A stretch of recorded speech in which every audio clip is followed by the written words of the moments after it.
អ្នកជំងឺទឹកនោមផ្អែមអាចបរិភោគផ្លែឈើបានប៉ុន្តែគួរតែជ្រើសរើសប្រភេទដែលមានជាតិស្ករទាបដើម្បីជៀសវាងការឡើងជាតិស្ករក្នុងឈាមលឿនពេក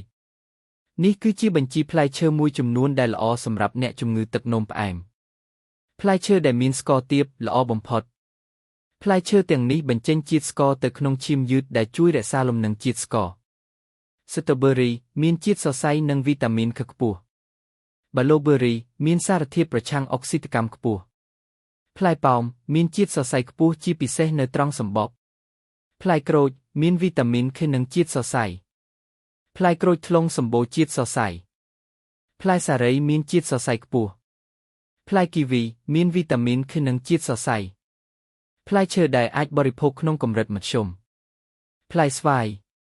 ផ្លែលឹកផ្លែចេកជាទូទៅចេកណាដែលមិនទាន់ទុំខ្លាំងមានជាតិស្ករទាបជាងចេកទុំចំណាំសំខាន់ទោះបីជាផ្លែឈើទាំងនេះល្អក៏ដោយក៏ការបរិភោគច្រើនពេកអាចបណ្ដាលឲ្យជាតិស្ករឡើងដែរគួរតែបរិភោគក្នុងកម្រិតកំណត់និងបរិភោគទាំងមូលមិនមែនជាទឹកផ្លែឈើដើម្បីទទួលបានជាតិសរសៃគ្រប់គ្រាន់